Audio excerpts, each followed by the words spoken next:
안녕하세요. 저는 두 번의 결혼 실패를 겪은 40대 초중반의 남자입니다.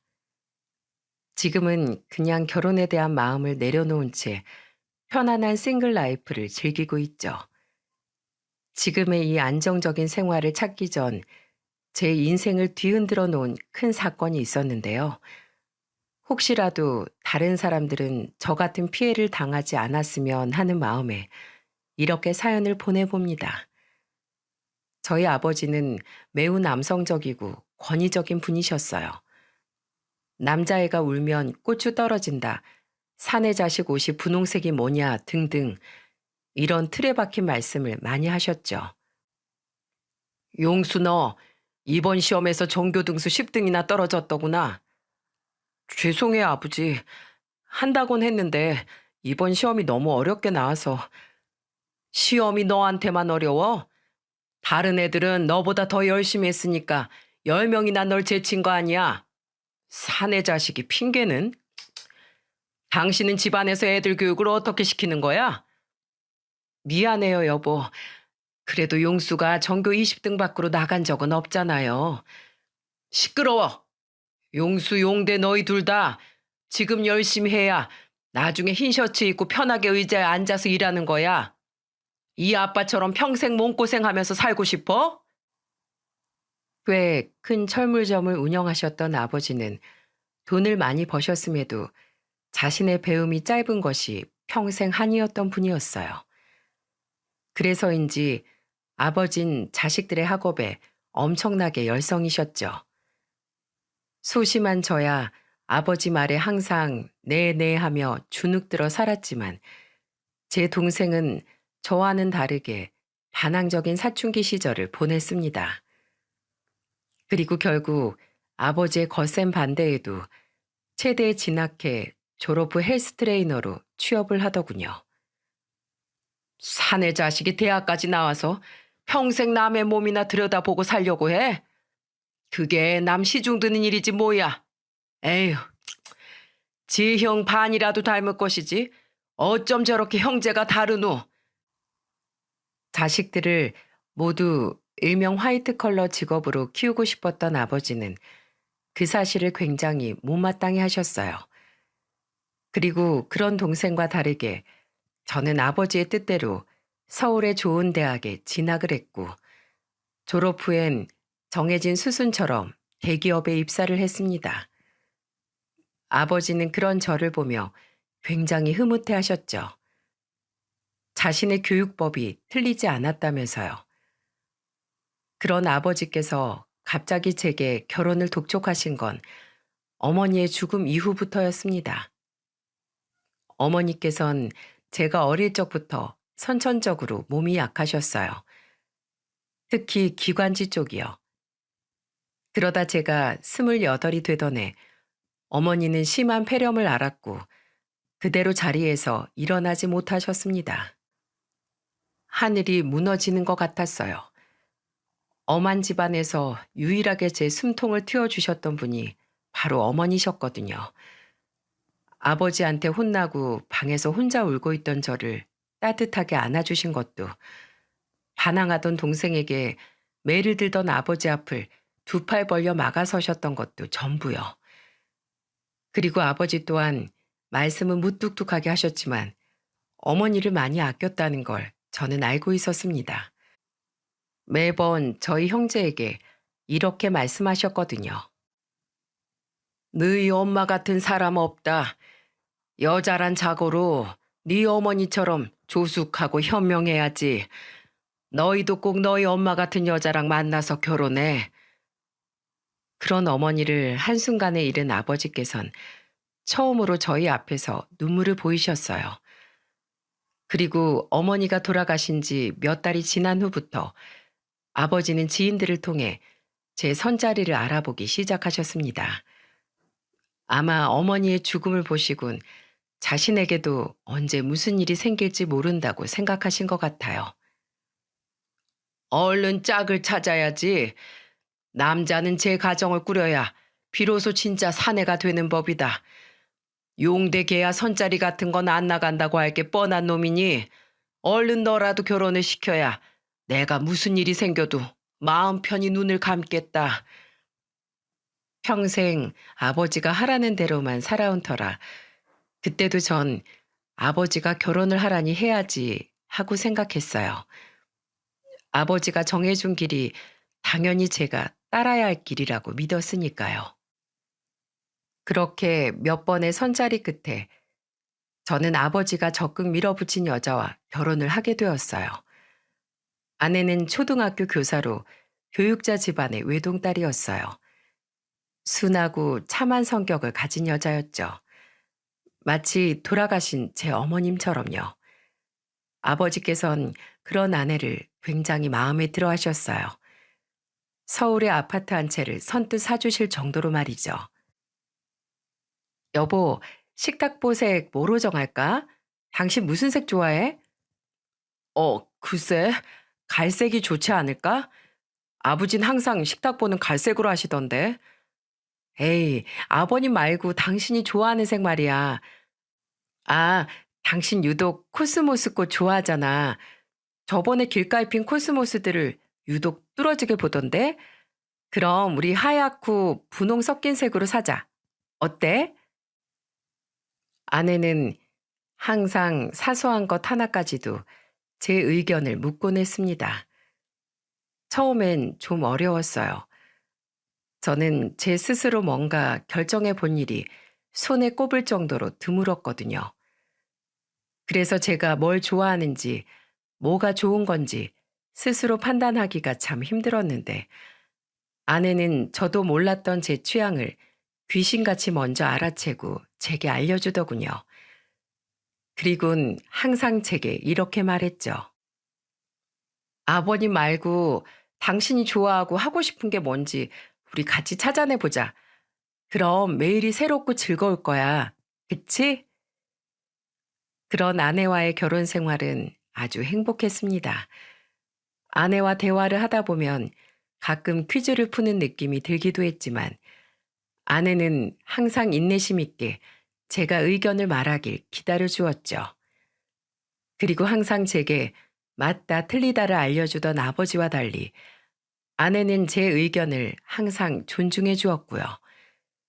저는 살면서 처음으로 집이라는 곳이 편안하고 아늑하게 느껴졌습니다. 하지만 행복한 시간은 그리 오래 가지 못했어요. 결혼한 지 2년이 됐을 무렵 야근 후 한창 퇴근 준비를 하고 있을 때였죠. 저는 병원에서 갑작스러운 연락을 받게 되었어요. 김미양 씨 보호자 되시죠? 지금 김미양 씨 응급수술 들어갔으니 빨리 병원으로 와주셔야겠어요. 마른 하늘의 날벼락 같은 소식이었습니다. 저는 황급히 병원으로 달려갔고 장인 장모님께선 이미 수술실 앞에서 초조하게 기다리고 계시더군요. 어떻게 된 거예요, 장인어른? 네? 장인어른은 교통사고였다며 말씀하시며 우셨습니다. 횡단보도를 건너던 아내를 보지 못하고 우회전을 하던 오토바이가 아내를 치어버린 거죠. 그것도 속도를 줄이지 않았던 채로 말이에요. 저는 수술실 앞에서 간절한 마음으로 끊임없이 제 자신에게 주문을 걸었어요. 괜찮을 거야. 일주일 뒤면 수술도 잘 되고 경과도 좋아서 아내 손잡고 퇴원할 수 있을 거야. 아무 일 없어. 지나가는 일일 뿐이야. 괜찮아. 하지만 그런 저의 간절한 바람과는 다르게 아내는 끝내 수술실에서 살아나오지 못했습니다. 이미 구급차에 실려왔을 때부터 출혈이 너무 많았다고 하더라고요. 아이고, 미양아. 이 엄마를 두고 어찌 너 먼저 떠나가니?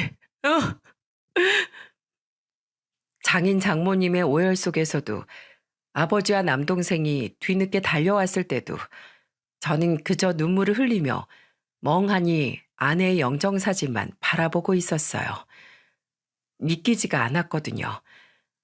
어머니에 이어 아내까지 왜 갑자기 내 곁을 떠나가게 된 건지, 왜 내게 이런 일이 자꾸만 생기는 건지 정말이지 알 수가 없었어요. 그리고 저의 방황은 아내 장례식이 끝난 후에도 계속됐습니다. 길을 잃은 것 같았어요. 아내가 사라진 집에서 저 혼자 어떻게 살아야 할지 도통 모르겠더군요. 이후 회사에 휴가를 내고 집에서 하루 종일 잘 먹지도 자지도 못하며 며칠을 보내고 있는데 누군가 저희 집 초인종을 눌렀습니다. 계속해서 울리는 초인종 소리에 저는 마지못해 침대에서 일어나 현관문을 열었죠. 그리고 집에 찾아온 건 제가 미처 생각지도 못했던 사람이었어요. 너 이러고 있을 줄 알았다. 바로 한 손에 종이 가방을 든 저희 아버지였습니다. 아버지는 저를 밀치곤 집 안으로 들어오시더군요. 저는 멍하니 서서 그런 아버지를 바라보았고요. 아버지는 냉장고를 열어보고 집안도 한 바퀴 둘러보시더니 혀를 끌끌 차셨어요. 에휴, 집안 꼬락서니하고는 차라리 술이라도 퍼마시면서 울기라도 할 것이지. 왜 집에 술병도 하나 없어? 왜 연락도 안 받고 시체처럼 이러고 있는 거야? 냉장고에도 반찬 쉰내가 진동을 한다. 너 끼니도 제대로 안 챙겨 먹지? 그러면서 아버지는 들고 온 쇼핑백에서 플라스틱 통 2개를 꺼내셨죠. 죽 사왔으니까 먹어라. 나 가기 전에 내 눈앞에서 몇 숟가락이라도 떠라 이 말이야. 평소였으면 아버지 말에 몸이 먼저 반응했을 텐데 그땐 발바닥에 뿌리라도 내린 듯 몸이 움직이지 않더군요. 그러자 아버지는 제게 다가와 제 팔을 붙잡고 억지로 절 식탁에 앉히셨어요. 먹어 이놈아. 미양이 따라 굶어 죽을 셈이냐? 저는 아버지가 억지로 손에 쥐어준 숟가락을 빤히 쳐다보다 아버지에게 생전 처음 말대꾸를 했어요. 그러면 안 돼요? 뭐야? 그냥 미양이 따라가면 안 되냐고요. 아버지는 제 말에 표정이 일그러지더니 이내 2눈을 질끈 감으시곤 고개를 푹 숙이시더군요. 이놈아, 그게 지금 이 애비 앞에서 할 말이냐? 자식이 부모 앞에서 죽겠다는 말을 어떻게 한단 말이야? 그리고 아버지는 바닥으로 눈물을 뚝뚝 떨구셨어요. 어머니의 죽음 이후 첫 번째로 보는 아버지의 눈물이었죠. 아버지의 눈물을 보자 그제야 저도 눈가가 뜨거워지기 시작했어요. 그럼 어떡해요? 아버지 말씀대로 좋은 대학에 갔고 대기업에 들어갔어요. 그리고 원하시는 여자랑 결혼도 하라게 했는데 그 아내가 죽어버렸잖아요. 이 다음엔 어떻게 해야 해요? 전 도무지 모르겠어요. 남들처럼 아이 낳고 그 아이를 잘 키우고 그렇게 살아가는 게 옳은 일이라고 아버지가 말씀하셨잖아요. 이제 전 뭘 해야 하죠? 네? 제발 가르쳐 주세요, 아버지. 그 사람 없이 전 이제 어떻게 살아야 해요? 그리고 결국 전 아내의 죽음 이후 처음으로 어린애처럼 엉엉 울음을 터뜨렸습니다. 아내가 보고 싶었어요. 이럴 땐 어떻게 해야 하는지 도무지 답을 모르겠는 저에게 아내가 답을 알려주길 바랬죠. 아버지, 제가 미양이 없이 어떻게 살아요? 전 너무 무서워요. 아버지, 어머니 없이 어떻게 사셨어요? 네? 아버지는 그런 제 어깨를 감싸 안으며 하염없이 눈물을 흘리시더군요. 제 어깨가 축축하게 젖을 정도로 말이에요. 집으로 들어와라 이놈아. 이 집 내놓고 나랑 같이 살자. 이 애비가 도와주마. 그렇게 전 집을 팔고 다시 본가로 들어갔습니다. 그리고 아내의 짐을 처가로 보내며 처가댁에도 이사 소식을 알렸죠. 그리고 그런 저에게 장인 장모님께선 마지막 인사를 하셨어요. 박서방, 자네가 우리 사위여서 우리가 얼마나 기뻤는지 모르네. 아닙니다, 장인어른. 제가 끝까지 미양을 지키지 못해 정말 죄송합니다. 자네 탓이 아니니 죄송할 거 하나 없어. 그러니 박서방, 이제 여기 오지 말게. 우리야 부모니까 어쩔 수 없이 평생 딸을 품고 살아가야 한다지만 젊은 자네는 살아야지. 우리 미양이 가슴에 묻게. 그리고 언젠가 자네 마음속에 상처가 좀 나아지면 좋은 사람 만나서 새 출발하도록 하게. 우리 그렇게 서로 모른 채 살아가기로 하세나. 미양이 못까지 행복하게 살아야 해. 알았지? 고마웠네, 박서방. 장인어른의 말씀에 무릎을 꿇고 얼마나 울었는지 모릅니다. 장인 장모님 또한 제 손을 잡고 하염없이 눈물을 흘리셨죠. 그렇게 처가와 전 이별을 하게 되었습니다. 그리고 시간은 속절없이 흘러갔어요. 동생은 자신과 같이 일하던 동료와 결혼을 해 분가를 했습니다. 집엔 이제 저와 아버지 둘이서만 살게 되었죠. 저는 그저 하루하루를 무료하게 버티며 여전히 회사를 다니고 있었고, 아버지는 제가 39살이 되자 다시 슬슬 저를 채근하기 시작하셨어요. 야, 용수야. 용대도 장가간 마당에 너도 슬슬 제 뒷자리 알아봐야 하지 않겠냐? 저는 그런 아버지를 피해 회사가 끝난 이후에도 집에 들어가지 않고 밖으로 돌아다니기 시작했어요. 아내의 죽음 이후 아버지는 전보다 제게 부드러워지셨지만 저는 아직도 아버지의 뜻을 잘 거스르지 못했어요. 그래서 아버지의 말을 싫다고 딱 자를 자신이 없었죠. 그렇게 시작하게 된 일이 바로 꽃꽂이 동호회에 나가게 된 것이었습니다. 참 생뚱맞죠?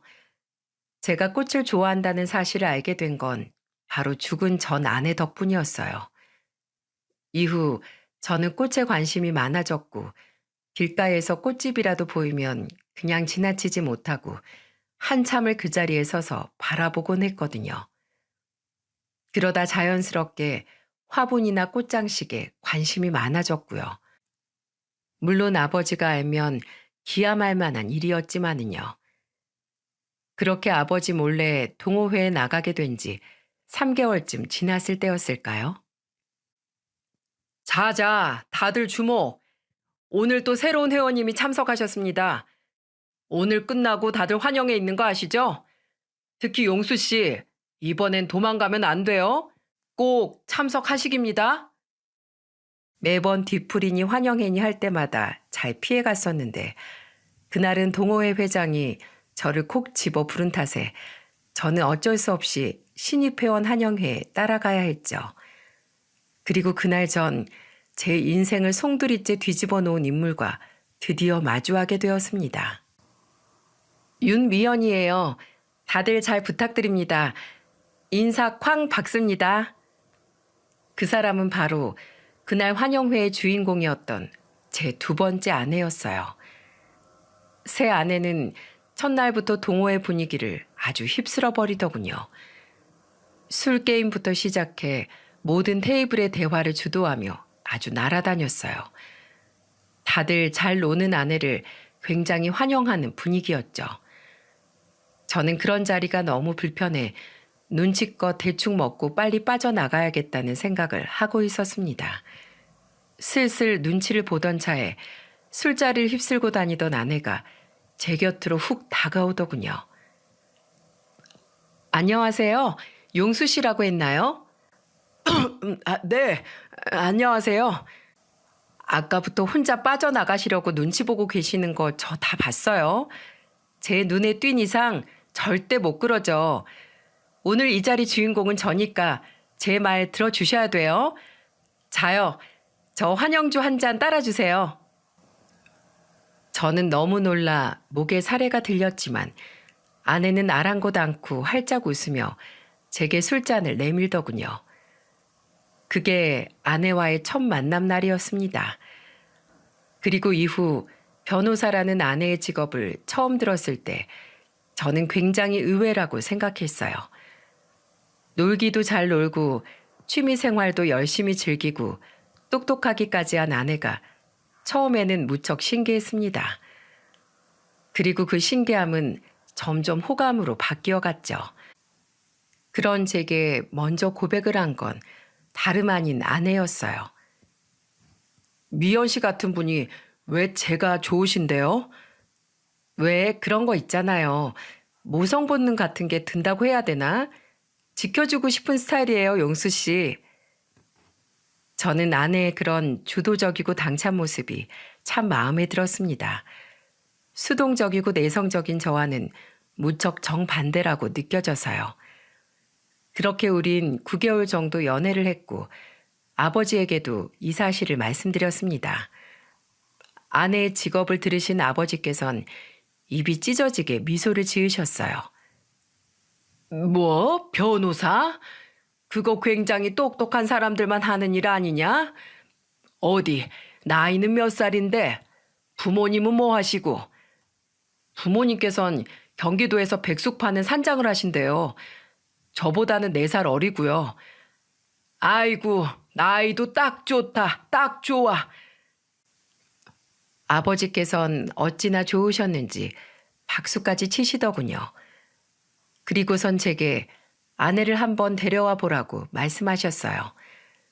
딱히 거절할 이유를 찾지 못했던 전 당시 여자친구였던 아내에게 이 이야기를 전했고 아내는 흔쾌히 좋다고 수락하더라고요. 그리고 서울의 한 한정식 집에서 만나 식사를 하던 와중 약주를 한잔 하신 아버지는 기분이 좋으셨는지 아내에게 별의별 질문을 다 하시더라고요. 미연 양, 내가 편하게 미연이라고 불러도 되지? 그럼요, 아버님. 아버님? 그거 참 듣기 좋구먼. 그래, 미연이 넌 앞으로 인생 계획 같은 게 있냐? 계획이요? 전 언젠간 제 변호사 사무실을 개업해서 어려운 사람들을 많이 돕고 싶어요. 지금은 로펌에 소속되어 있어서 제 마음 가는 사건만 맡을 수가 없거든요. 아버지는 아내의 말을 듣더니 너털 웃음을 터뜨리시더군요. 어쩜 이렇게 마음씨까지 고운지. 그래, 우리 용수랑 결혼하면 그 사무실 내가 차려주마. 네? 아버님께서요? 그래, 아무렴 변호사 며느리 모셔오는데 그 정도는 시아버지가 해줘야지. 어머, 우리 아버님 최고. 둘은 우리 두 사람의 결혼이 마치 기정사실인 양 화기애애하게 이야기하더군요. 그렇게 어영부영 결혼 이야기가 본격화되자 자연스럽게 회사 점심 식사 시간에도 저의 재혼 이야기가 화두에 오르게 되었어요.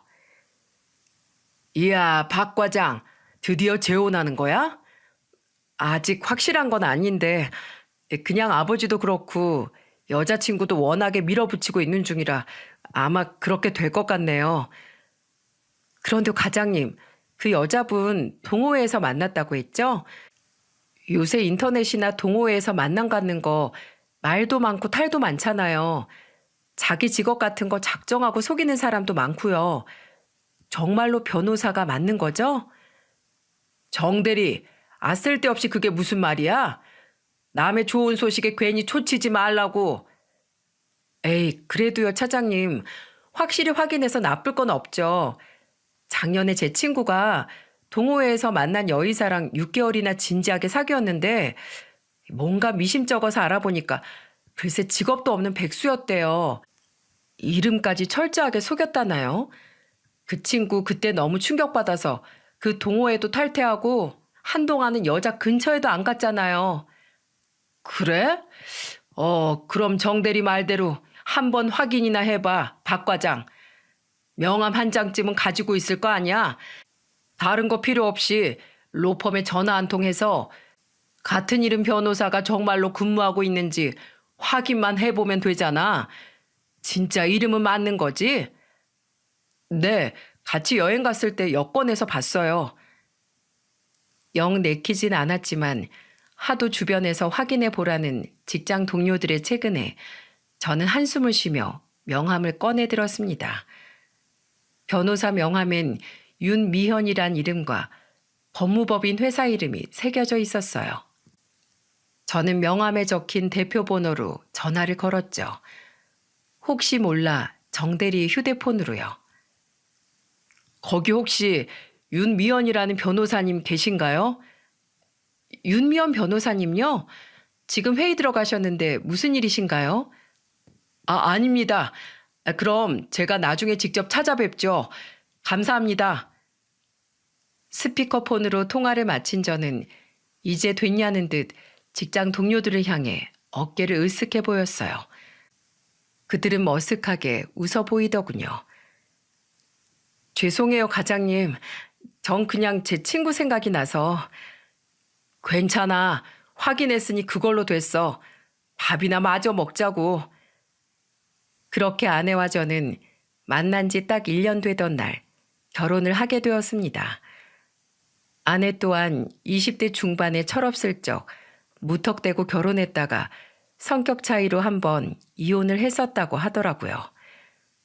둘 다 재취하는 처지인지라 우린 양가 가족들만 모시고 조촐하게 결혼식을 치렀죠. 새 처가댁 식구들은 다행히도 저를 무척 환대해 주었습니다. 새 장모님을 제외하고 말이죠.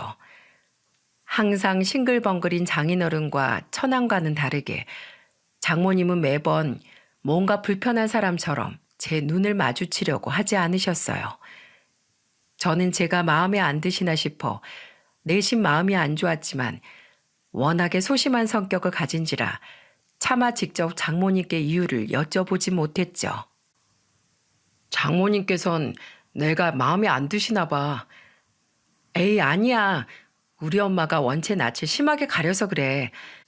시간이 해결해 줄 거니까 신경 쓰지 마세요, 남편님. 아내는 제게 신경 쓰지 말라며 웃었죠. 쓸데없는 걱정이라면서요. 그래도 어떻게든 장모님께 잘 보이고 싶었던 저는 결혼한 지 2달쯤 지났을 시점에 회사 동료들을 데리고 장인 장모님께서 운영하시는 백숙가게에 방문하기로 결심을 했습니다. 아내 말처럼 장모님께서 낯을 가리는 거라면 제가 더 얼굴을 자주 비춰야겠다고 생각했거든요. 겸사겸사 매출도 올려드리고요. 그렇게 어느 주말 저는 차장님을 포함한 회사 동료 3명과 등산을 마치고 처갓집에서 운영하는 백숙가게로 향하게 되었어요. 아이고, 우리 귀한 사위 왔어? 이분들은 누구신가? 친구들인가? 안녕하세요, 장인어른.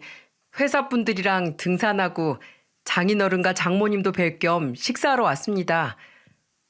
아유, 우리 사위 직장분들이시구먼. 어서들 와요. 이거 아주 큰 놈으로 대접해야겠는데. 굉장히 저를 반겨주신 장인어른과 다르게 장모님께선 주방에서 소리를 들으시고 잠시 고개를 내미셨다가 이내 다시 모습을 감추셨어요. 씁쓸했지만 그래도 이제 첫걸음을 뗀 거라며 저는 스스로를 위안하군 자리로 가서 앉았죠. 그리고 백숙이 나온 지 얼마 안 되어 집안일 때문에 등산 참여를 못한 정대리가 뒤늦게 가게로 들어오더군요. 정대리, 여기야 여기. 그런데 자리에 앉은 정대리의 표정이 조금 이상했어요. 평소였으면 젓가락부터 들었을 사람이 무슨 일인지 음식 먹을 생각은 하지도 않고 연신 주위를 두리번거리더군요. 저는 의아해하며 정대리에게 물었죠. 정대리 왜 그래? 누구 찾아? 과장님 장인 되시는 분이 계산대에 계신 저분이에요? 여기 사장님이요? 그런데 왜?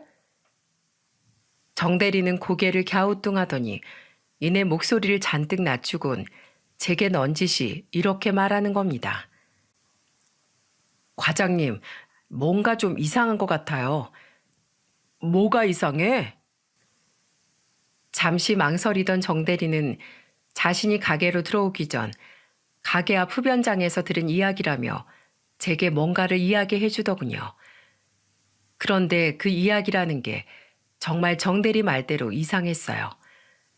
그냥 넘어가기엔 너무도 찝찝한 내용이었죠. 그게 말이죠. 내용인즉 이랬습니다. 이 식당 직원 같은 동남아 사람들이 흡연을 하면서 이야기를 하고 있었다더군요. 그런데 그 대화가 도무지 이해가 가지 않는 내용이더래요. 그 두 외국인이 꽤 유창한 한국말로 저번 달에 사일합시고 온 사람은 다른 사람이었는데 그새 또 남자가 바뀐 거냐며 예전에도 또 다른 남자를 데려오더니 이 집은 사이가 도대체 몇 명이냐고 자기들끼리 수근덕대지 뭐예요? 뭐? 아니 박 과장이 결혼한 게 2달 전인데 그게 무슨 소리야? 차장님은 얼토당토 않는 표정으로 저를 쳐다보았고 저도 도통 이해가 가지 않는다는 표정을 지었죠. 지난달엔 이미 저와 결혼을 한 뒤였는데 다른 남자가 사위라고 가게에 왔다니요. 처가의 딸은 아내 1명뿐이었는데요. 그리고 그때 정대리가 가게 문을 열고 들어오는 외국인 2명을 손가락으로 가리켰어요. 저 사람들이에요. 그 말을 한 직원들이요. 정대리가 자기들을 가리키자 그 2사람의 시선이 우리 테이블로 향했어요. 아까까지 홀에서 서빙을 하고 있던 외국인 직원들이더군요. 그리고 정대리의 얼굴을 기억했는지 2사람은 무척이나 당황한 표정이었어요. 저는 직감했습니다. 뭔가 있구나. 그렇지 않고서야 정대리 얼굴을 보자마자 그 사람들이 당황할 일이 대체 뭐가 있겠어요? 저는 떨리는 마음을 애써 부여잡고 그 2사람에게 다가갔습니다. 저기요, 아까 제 회사 동료가 이상한 얘기를 들었다는데 무슨 얘기인지 저한테 설명 좀 해주시겠어요? 제가 2달 전에 이 집 딸이랑 결혼한 유일한 사위인데 다른 남자가 지난달에 사위라고 왔었다고요? 왜 그래 박서방? 무슨 일이야? 제 질문에 2사람이 아무 말 못하고 쩔쩔매는 동안 계산대에 있던 장인어른이 우리에게 다가오더군요. 저는 정대리에게 들었던 이야기를 토시 하나 빼놓지 않고 말했고 그 말을 들은 장인어른은 얼굴이 시뻘개지더니 이내 2사람에게 호통을 치기 시작하더라고요. 야, 니들 하라는 일은 안 하고 가서 담배나 피고 앉았어? 외국인 놈들 갈 곳 없어 보여서 취직시켜줬더니만 어디서 엄한 남의 인생 망치려고 헛소리들이야. 너네 누구한테 사주라도 받았냐? 어? 어디 콩밥 한번 먹어볼래? 도리어 직원들에게 큰 소리치는 장인어른의 태도가 어딘가 이상하더라고요. 장인어른은 마치 그들을 입막음이라도 하려는 것처럼 대꾸할 틈도 주지 않고 계속해서 쏘아붙였죠. 그리고 전 보고야 말았습니다. 이 소란을 보며 주방에서 안절부절 못하며 벌벌 떨고 있는 장모님을요. 나쁜 예감이 스멀스멀 밀려왔어요. 장인어른, 지금 이 사람들이 하는 말이 전부 지어낸 얘기라는 말씀이세요? 박서방, 그걸 말이라고 하나? 우리 딸은 예전에 이혼한 이후론 남자라곤 자네밖에 모르고 살았어. 평생 제대로 놀 줄도 모르고 살아온 우리 딸이 연애할 시간이 어디 있겠나. 게다가 떡하니 사위인 자네가 있는데 누가 또 우리 집 사이랍시고 여기로 오겠어? 말이 안 되질 않나? 미연이가 제대로 놀 줄을 모른다고요? 들을수록 장인어른의 말에 신뢰가 가지 않더군요. 저는 우선 오늘은 이만 가봐야겠다는 말을 남긴 채 회사 동료들과 함께 가게를 빠져나왔습니다. 장인어른이 가게 밖까지 따라 나와 저를 불렀지만 저는 돌아가지 않았어요. 이미 제 안은 의심으로 가득 차 있었거든요. 회사 동료들은 돌아오는 차 안에서 내내 제 눈치를 보더군요. 그리고 떨리는 마음을 진정시키지 못하는 저를 보던 정대리는 어딘가에 연락을 하더니 제게 연락처를 하나 전송해 주더라고요. 이게 뭐야? 저번에 말씀드린 제 친구 있잖아요. 그 의사라고 사기친 여자 만났던 애요. 제가 그 여자 뒷조사할 때 연락했던 흥신소인데 한번 연락해 보세요. 흥신소라니 살면서 제가 그런 곳에 연락할 일이 있을 거라곤 상상도 못했습니다. 저는 고맙다는 말도 못하고 그저 고개를 끄덕이며 차에서 내렸어요. 그리고 정대리가 알려준 번호로 전화를 걸어 아내에 대한 뒷조사를 의뢰했죠. 이후 회사에 며칠간의 휴가를 신청했고 다행히 차장님께서 회사에 잘 말해주어 별다른 문제 없이 연차는 승인이 되었습니다. 그렇게 흥신소의 연락을 기다리는 동안 저는 아내와 처갓집에서 오는 연락을 모두 무시한 채 모텔에서 지냈어요. 아버지께는 미리 연락을 드려 사정이 있으니 처가와 아내의 연락을 모두 받지 말아달라고 부탁을 해놨고요. 나중에 전부 말씀드리겠다고요. 아버지께선 처음 듣는 제 목소리에 심각성을 느끼셨는지 알았다고 대답하셨고요. 3일 뒤 흥신소 직원이 자료들을 제게 건네주며 이렇게 말하더군요. 이야, 보통 여자가 아니던데요. 된통 잘못 걸리셨어요, 선생님. 자료들을 열어본 저는 그만 그 자리에 주저앉고 말았어요. 아내는 이름을 제외하곤 전부 거짓투성이었어요. 그 여자는 이미 남편이 있는 몸이더군요. 어쩐지 자꾸만 핑계를 대며 혼인신고를 미루더라고요. 할 수가 없었겠죠. 게다가 변호사라는 직업 또한 전부 가짜였어요. 자신과 이름이 같은 변호사를 찾아내 명함까지 위조해 본인인 척 사칭을 했던 겁니다. 선생님 큰일 날 뻔하셨네. 이 여자 선생님한테 작정하고 공사 치려고 달라붙은 거네요. 가족들까지 전부 작당해서 말이에요. 이 사람 아시죠? 게다가 더 충격적인 건 그 여자의 원래 정체와 흥신소 직원이 보여준 사진 속 사람이었어요. 이 사람이 왜 여기서 나와요? 이 사람이 이 여자 남편이에요. 이 둘이 작정을 하고 선생님한테 사기친 거라고요. 네? 저는 너무 놀라 뒤로 넘어갈 뻔했어요. 사진 속 사람은 바로 저와 그 여자가 속해 있던 동호회 회장이었던 겁니다. 그리고 그 남자와 아내, 그러니까 그 여자는 둘 다 화류계에 속해 있는 사람들이었어요. 소위 유흥업소 선수들이었던 거죠. 전말은 이랬습니다. 두 사람은 진즉에 결혼한 사이였어요. 그리고 돈을 뜯어먹을 속된 말로 공사칠 여자를 더 많이 찾기 위해 남자는 여자가 많은 꽃꽂이 동호회를 직접 만든 거죠. 거기서 집에 돈 좀 있고 호구 같아 보인 저를 발견한 동호회 회장이 아내인 그 여자와 작당하고 제게 사기를 친 겁니다. 서로 모르는 사람인 척하며 아주 계획적으로 제게 접근을 했던 거예요. 보통 이런 사기칠 때 가족은 돈 주고 가짜 가족을 고용하는데 이 집안은 아주 싹수가 글러먹었네요. 다 친부모고 친남매예요. 최고 악질이라는 가족 사기단한테 걸리셨네요, 선생님. 지금이라도 아신 게 천만 다행이에요. 예상보다도 더 충격적인 진실에 다리가 후들거렸어요. 그렇게 흥신소 직원과 헤어진 후 어디로 가야 할지 도통 모르겠더군요. 이걸 들고 집으로 가 아내에게 따져 물어야 하는지 아니면 변호사 사무실을 먼저 찾아가야 하는지요. 길바닥에서 우왕좌왕 하던 전 결국 자리에 주저앉았습니다. 그리고 저는 길 한복판에서 엉엉 울음을 터뜨리고 말았어요. 사람들이 절 어떻게 보든 말든 신경 쓰지 않고 말이죠. 그렇게 한참을 울고 나자 속이 좀 후련해지더군요. 오히려 머릿속이 맑아지는 기분이었어요. 그리고 그때 죽은 전 아내의 말이 떠올랐습니다. 당신이 어떻게 하고 싶은지 스스로 생각해 보라는 그 말이요.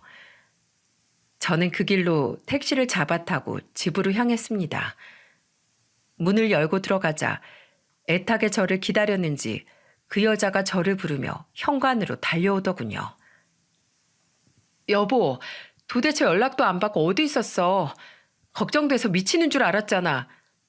아빠한테 다 들었어. 당신 혹시 그 외국인 노동자들이 한 헛소리들 믿어서 그동안 집에 안 들어온 거야?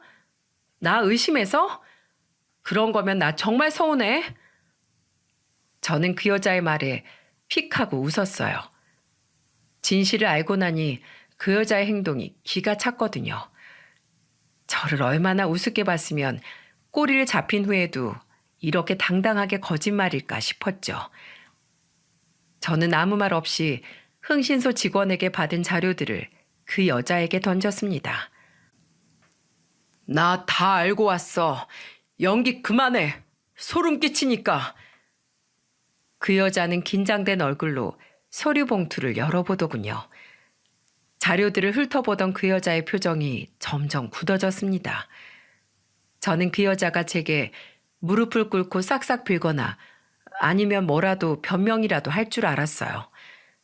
하지만 그 여자의 반응은 제 예상을 보란 듯이 뒤엎더군요. 여자는 제게 픽하고 비웃음을 날렸습니다. 그리곤 글쎄 제게 뭐라고 말했는지 아세요? 아우, 재수없게 걸렸네. 등신 천치 같은 게 이번에 웬일로 빨리 움직였대? 뭐? 아씨, 조금만 더 있었으면 그 노인네 돈 꿀꺽하는 건데. 그래, 나 술집년이다. 그래서 뭐 어쩌라고? 내가 너한테 뭐 피해라도 줬어? 공사는 치지도 못했구만. 야, 니네 집 노인네 겁나 웃기더라. 변호사라고 하니까 아유, 우리 변호사 며느님 하면서 굽신굽신 하는 게 진짜 꼴 같지 않아서. 그러면서 해준다는 돈은 왜 이렇게 늦게 주는데? 거의 1년을 투자했는데 돈은 받지도 못하고 이게 뭐야? 짜증나게. 그러더니 그 여자는 혹시 몰라 미리 짐을 싸뒀는지 커다란 가방을 들고 집을 휙 나가버리더군요. 어이가 없었어요. 여태까지 저 여자의 실체도 모르고 살 부비고 살았다고 생각하니 온몸에 소름이 다 돋더군요. 저는 그 길로 진짜 변호사를 선임해 그 여자를 사기죄로 고소했습니다. 그 여자와의 대화를 전부 녹음했었거든요. 그리고 그 남편과 가족들 또한 사기 방조죄로 함께 고소했어요. 거기에 그치지 않고 저는 그 여자에게 정신적 손해배상까지 청구했죠. 그러자 소장을 받은 그 여자는 그제야 자기도 나름 변호사에게 알아보고 자기가 굉장히 불리하다는 걸 깨달았는지 제게 전화를 걸어 사정사정을 하더군요. 여보, 내가 잘못했어. 나 한 번만 선처해주면 안 될까? 우리 좋았던 순간들을 한번 생각해봐. 나 사실 당신 정말로 사랑했어. 지금 남편이 무서워서 아닌 척 했을 뿐이지. 정말로 사랑한 건 당신이야. 제발 내 말 좀 믿어줘. 넌 진짜 처음부터 끝까지 거짓말이구나. 왜? 나한테 뜯어간 돈이 없으니까 처벌 안 받을 줄 알았냐? 아니면 이렇게 당했어도 가만히 있을 정도로 내가 호구 같아 보였어? 그래, 나 그런 찌질이었지. 근데 네 덕분에 정신 차렸어. 이게 다 내가 내 인생 주도 못하고 남한테 질질 끌려다니면서 어영부영 살다가 이렇게 된 거잖아. 나 이제부턴 똑 부러지게 살려고. 그 시작이 윤미연 너야. 너희 가족부터 내가 끝까지 쫓아가서 벌받게 만들려고. 그게 내 스스로 뭔가 해낸 첫 시작일 테니까. 고맙다. 등신 같던 나 편하게 해줘서. 법원에서 보자. 여보. 여보라고 부르지도 마. 내가 왜 네 여보야? 남의 눈에 피눈물 내고 넌 무사할 줄 알았어? 웃기는 소리. 합의나 선처 같은 건 꿈도 꾸지 마, 이 끔찍한 사기꾼아. 저는 그대로 전화를 끊어버렸습니다. 이후 긴 싸움이 지속되었지만 저는 당연하게도 승소했고 그 여자는 혼인 빙자의 변호사 사칭 그리고 금품을 갈취하려던 악질적인 계획 범죄 정황까지 더해져 징역형을 받았어요.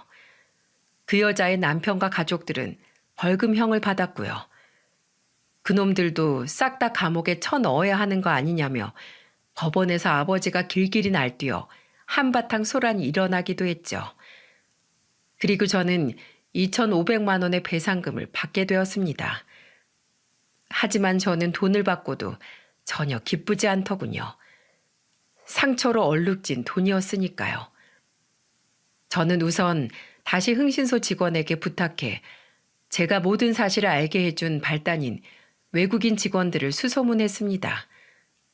그들은 이미 장인이라고 부르기도 싫은 그놈에게 진즉 해고를 당한 뒤더군요. 저는 그들에게 위로금 및 보상금 명목으로 각각 200만 원씩을 건네주었어요. 그들은 어차피 고향으로 돌아갈 생각이었다며 여비를 챙겨주어 고맙다고 하더군요. 그리고 곧 결혼을 앞둔 정대리에겐 냉장고를 선물해 주었어요. 정대리는 너무 과한 선물이라며 한사코 거절했지만은요.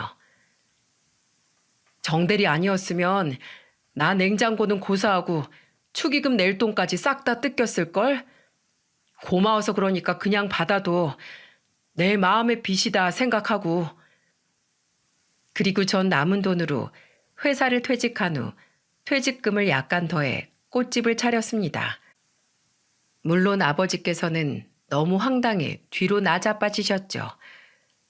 저는 그런 아버지에게 이렇게 말했고요. 아버지, 저 사실 예전부터 회사 생활이랑 잘 안 맞았어요. 어차피 그동안 돈도 많이 모았겠다. 이젠 저 하고 싶은 일 하면서 살려고요. 아이고, 아무리 그래도 그렇지. 그 좋은 회사를 그만두고 그것도 사내 놈이 꽃집을. 뭐 어때요? 남자라도 꽃 좋아하면 꽃집 좀 할 수 있는 거지. 아버지, 그거 요즘 시대에 완전 구시대적인 발상인 거 아세요? 뭐야? 구시대? 저는 아버지에게 씩 웃어 보였습니다.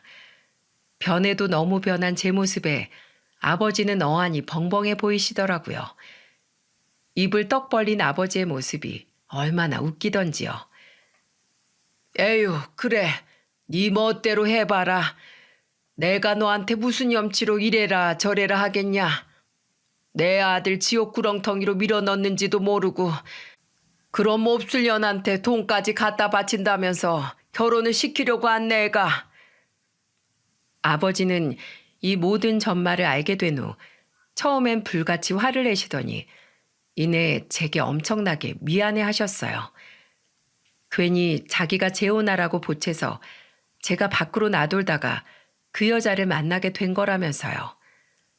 저는 그런 아버지에게 고개를 젓곤 이렇게 말했죠. 아니에요. 다 제가 선택한 일인데요.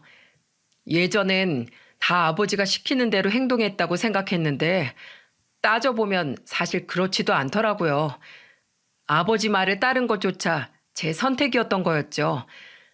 게다가 덕분에 지금 이렇게 진로까지 바꾸게 되었으니 전 후회 안 해요.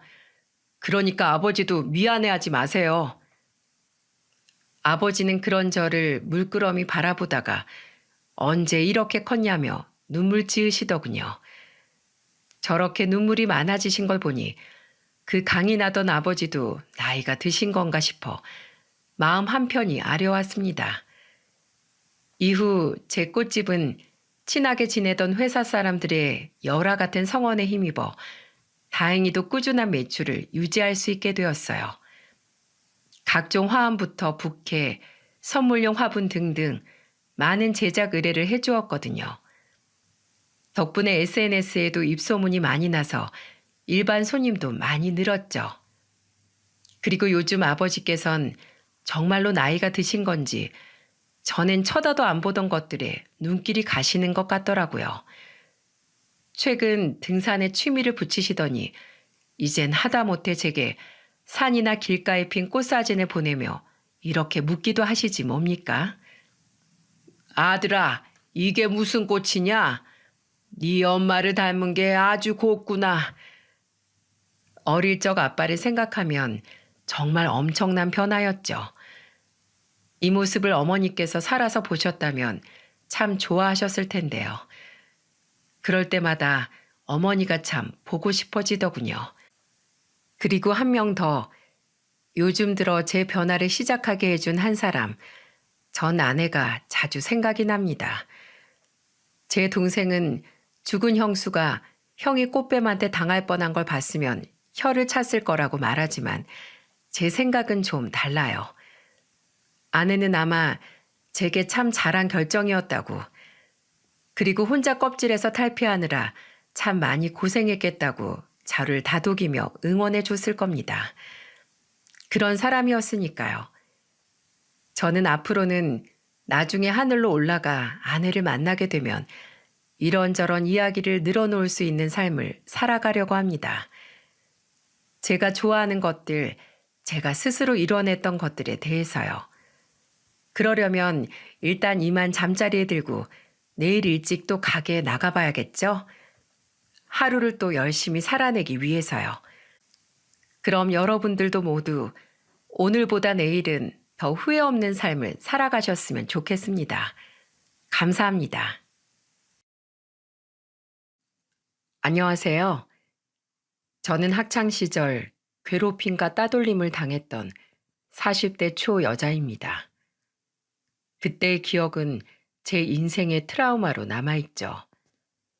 그러다 최근 제 트라우마를 조금씩 극복하게끔 만들어준 결정적인 사건이 하나 있어 이렇게 사연을 보내봅니다. 저는 어릴 적 굉장히 활발한 성격을 가진 아이였어요. 국민학교 시절엔 웅변 대회에 나갈 정도로 앞장서서 말도 잘했고 공부와 운동도 곧잘해 학교에서 인기가 좋았죠. 그런 제 인생에 암흑기가 찾아온 건 중학교에 들어가고부터였어요. 학교에서 놀던 일진이라고 하죠. 그 무리가 제게 자기들 서클에 가입을 하라고 했는데 제가 거절을 하니 그때부터 저를 괴롭히기 시작하더라고요. 처음엔 몇몇 친구들이 저를 도와주려고 했지만 자기들까지 괴롭힘을 당하니 이내 눈치를 보며 제게서 멀어지더군요. 네가 그렇게 음침하게 다니니까 더 만만해 보여서 표적이 되는 거야.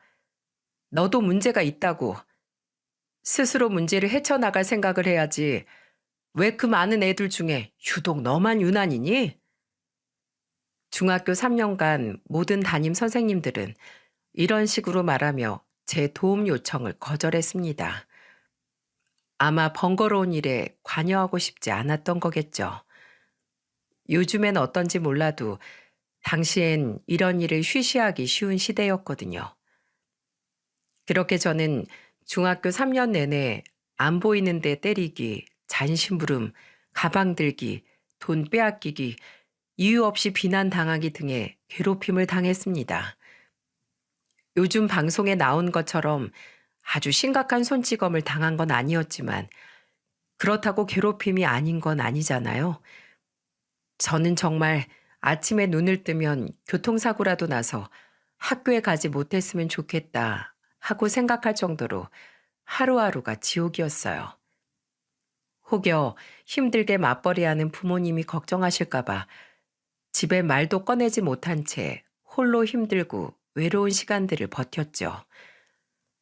그러다 중학교 졸업 후 고등학교만은 그들과 마주치고 싶지 않아 저는 부모님께 그동안의 사정을 결국 말씀드리게 되었습니다. 다른 지역으로 이사를 가면 안 되냐고요. 아빠는 억장이 무너지는 표정을 지으셨고 엄마는 저를 끌어안고 엉엉 우셨죠. 왜 여태 말하지 않았냐며 말이에요. 부모님은 빠르게 이직과 이사를 준비하셨고 그때부터 우리 가족은 서울에서 살게 되었습니다. 드디어 저를 괴롭혔던 무리들에게서 벗어나 새로운 곳에서 고등학교 시절을 시작하게 된 거죠. 하지만 그때 이미 제 성격은 아주 소심하고 내성적으로 변해 있었어요. 그래서인지 우울한 분위기에 저와 친해지려는 친구가 없었어요. 중학교 때처럼 괴롭힘을 당하진 않았지만 저는 결국 은근한 따돌림을 당하며 친구 한 명 만들지 못한 채로 고등학교를 졸업하게 되었어요. 이후 20살이 된 저는 대학 진학도 취업도 하지 않은 채 방에 틀어박혔습니다. 사람들 새로 만나는 일이 너무 두려웠거든요. 이런 모습을 부모님께 보이기도 죄송해 저는 가족이 전부 나간 시간에 몰래 방에서 나와 먹을 것만 가지고 방으로 들어갔었어요. 현정아, 좀 나와봐. 얼굴 본 지가 벌써 며칠은 되었잖니. 내버려둬.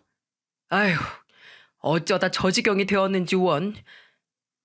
엄마는 자주 제 방문 앞에서 우셨고 아빠는 그런 엄마에게 호통을 치며 화를 내셨습니다. 하지만 저는 아빠 또한 제 걱정을 많이 하셨다는 걸 알고 있었어요. 늦은 밤 거실에서 홀로 술을 드시며 흐느끼는 아빠의 목소리를 방 안에서 몇 번이나 들었거든요. 저 가여운 걸 어쩔고 다 내 탓이지. 일에만 정신이 팔려서 정작 자식이 어떤 일을 겪고 있었는지도 모르고. 그런 저를 세상 밖으로 꺼내준 건 다름 아닌 제 남동생 현우였어요. 제가 24살이 되던 해였어요.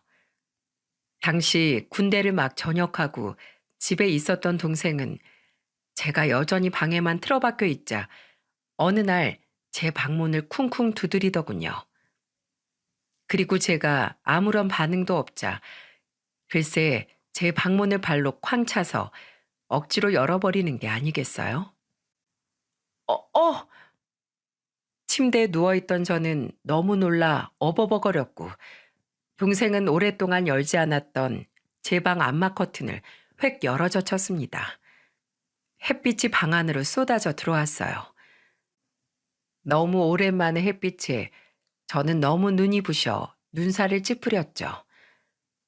동생은 그런 저를 억지로 안방으로 데리고 가더군요. 그리곤 저를 전신 거울 앞에 세운 채 이렇게 말했죠. 봐, 몰골이 이게 뭐야?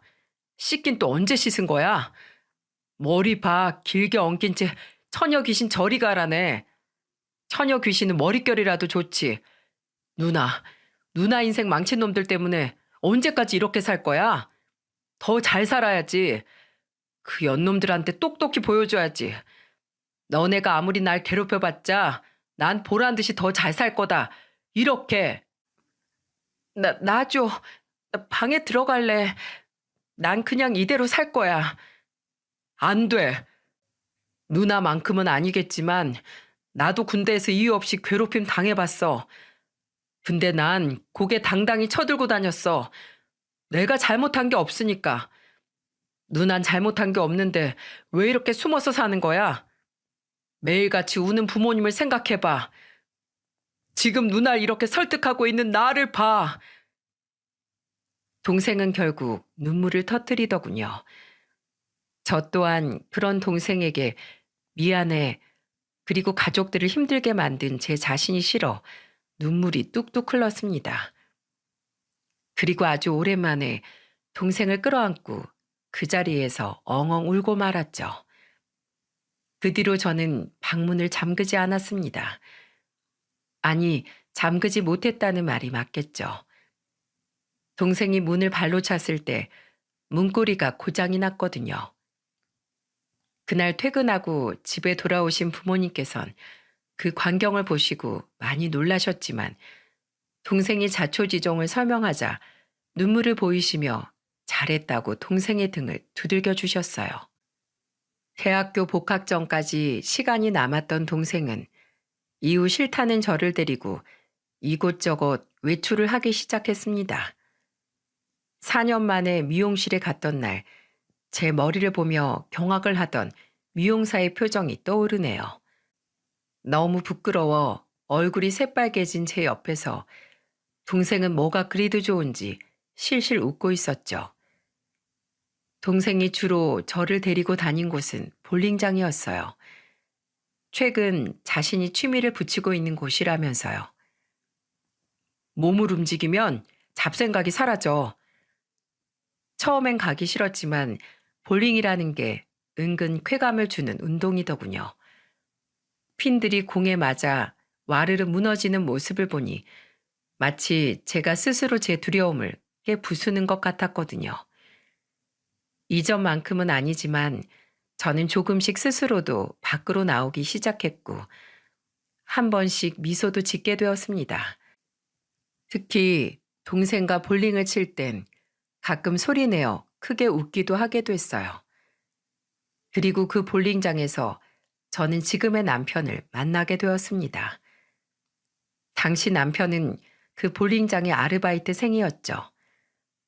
일주일에 하루씩 꼬박 얼굴을 비추다 보니 자연스럽게 저와 동생 그리고 남편은 서로 안면을 트게 되더군요. 게다가 볼링이라는 공통 관심사가 있으니 저도 다른 사람들보단 편하게 남편과 대화를 주고받을 수 있었고요. 그렇게 3년이라는 시간이 흘렀습니다. 저는 동생과 가족의 도움으로 정신적 건강을 많이 회복해 몇 번의 아르바이트로 예행 연습을 한 뒤 드디어 한 회사에 취직을 하게 되었어요. 중소기업에다 박봉인 자리였지만 취업 합격 통지를 받던 날 저와 저희 가족은 너무도 기뻐 축하 파티를 열기까지 했습니다. 그리고 그 자리에 초대된 가족이 아닌 단 한 사람이 있었는데 그게 누구였냐면 말이죠. 어머님, 아버님, 안녕하세요. 이야, 오현정, 네가 취업이라니 내가 눈물이 다 난다. 자, 이거 축하의 꽃다발. 바로 제 남편이었습니다. 당시 저와 동갑내기였던 남편은 제 사정을 듣곤 동생과 함께 저를 적극적으로 도와주었어요. 그리고 남편은 가족 말곤 만날 사람이 없는 저에게 유일한 친구가 되어주었죠. 저희 가족 또한 고마운 마음에 남편을 몇 번 불러 식사 대접을 하곤 했고요. 그리고 제가 첫 출근을 하던 날 남편은 저희 회사 앞에서 퇴근하는 저를 기다리고 있더군요. 기념할 만한 첫 출근이니 자기가 밥을 사주겠다면서요. 이어진 식사 자리에서 남편은 제게 조심스럽게 고백을 했고 진즉부터 남편을 좋아했던 전 눈물을 흘리며 받아주었습니다.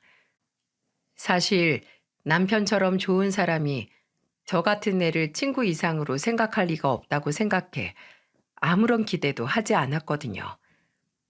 그렇게 우린 연인이 되었고 남편은 이듬해 그렇게 좋아하던 볼링장을 직접 차려 사업을 시작했어요. 그리고 둘 다 30이 되던 해 우린 자연스럽게 결혼을 약속했어요. 저희 부모님과 동생은 무척이나 기뻐했지만 시댁 쪽에선 저를 조금도 탐탁지 않게 여겼습니다. 특히 시모께서 말이죠. 애가 왜 이렇게 음침해? 괜히 사람 잘못 들어와서 집안 분위기 흐리는 거 아니냐? 제가 처음 남편 집에 인사를 갔던 날 시모가 저를 보고 한 말이었어요. 반면 시부는 뭐랄까 제게 별로 관심이 없었습니다. 그런 거 있잖아요. 그냥 결혼을 한다고 하니 하나보다 정도? 집안일 자체에 별로 관심이 없는 것 같았죠. 시모가 초면인 제게 저런 말을 할 때에도 화를 내던 남편과 다르게 시부는 그저 쯧하며 지겨운 듯 혀를 찰 뿐이었어요. 신우는 당시 바쁘다며 아예 집에 있지도 않았고요. 그날 저를 집에 데려다 주던 남편은 제게 연신 사과를 하더군요. 오늘 기분 많이 상했지. 미안해. 우리 엄마 성격이 좀 히스테릭해. 원래 이 정도는 아니었는데 계속 집안에만 계시다 보니까 점점 더 까칠해지시더라고. 아빠가 집안 건설 현장을 돌며 일을 하시다 보니 집에 안 계신 날이 더 많아서 쓸쓸해서 더 저렇게 되신 것 같아. 앞으로 너한테 그러시지 못하도록 내가 잘 말씀드릴게. 저는 애써 괜찮다고 웃어 보였습니다. 그만큼 남편을 제가 좋아했거든요. 그리고 결혼식을 올린 지 1년 후 저는 건강한 아들을 출산했고 그 시기에 맞춰 5년간 다니던 회사를 퇴사하게 되었습니다. 맞벌이 때문에 바쁜 부모님 아래서 자란 저와 다르게 저는 아이 곁에 온전히 붙어 있고 싶었거든요. 세월이 흘러 아이에게 혹여 나쁜 일이 생겼을 때 언제든 제게 털어놓고 기댈 수 있게 말이에요. 다행히 남편의 사업이 잘 되어 벌이가 충분했기 때문에 가능한 일이었지만은요. 아들은 날이 갈수록 건강하게 자라주었어요. 양가 부모님께선 손주만 보면 입꼬리가 귀에 걸리시더군요. 심지어 그 까칠한 시모는 자신이 엄마라도 되는 양 아주 물고 빨고 난리도 아니었죠. 물론 여전히 저에겐 쌀쌀 맞았지만은요. 아유, 우리 손주, 예쁜 내 새끼. 아유, 이게 뭐야? 애 볼에 뭐가 난 거야? 도우내미 너, 애 관리를 어떻게 하는 거니? 어? 그냥 작은 뽀로지래요, 어머님. 어제 피부과 다녀왔어요. 피부과? 아주 돈이 썩어나냐? 애초에 이런 일이 없게 네가 잘 신경을 썼어야지. 내 아들이 피땀 흘려 번 돈을 아주 길바닥에 펑펑 버리고 다니는구나. 저렇게 밉상이니 학교 다닐 때 따돌림이나 당하지. 에휴, 꼴 보기 싫어. 눈물이 고이는 걸 겨우겨우 참아냈습니다. 시모는 남의 상처를 아무렇지도 않게 후벼 파는 사람이었어요. 저는 그런 시모에게 말대꾸 한번 제대로 하지 못했죠.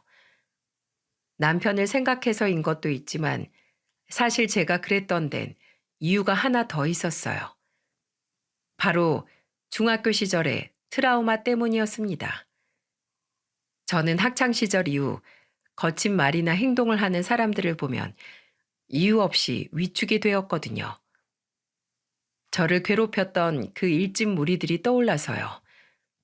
그리고 시모는 바로 제가 제일 불편해하던 유형의 사람이었죠. 그리고 시모는 주로 남편이 없을 때만 제게 유독 더 못되게 굴었습니다. 왜인지 자신의 아들에게 미움받는 걸 굉장히 두려워했거든요.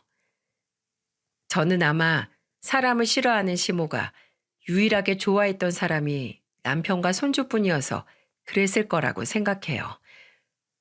그리고 전 그런 시모의 마음을 이해했습니다. 저 또한 가족과 남편에게만큼은 절대로 미움받고 싶지 않았으니까요. 그래서 저는 남편에게 시모와 있었던 일을 일절 전달하지 않았습니다. 저만 참으면 그래도 모두가 행복하겠다 싶었어요. 참 미련했죠.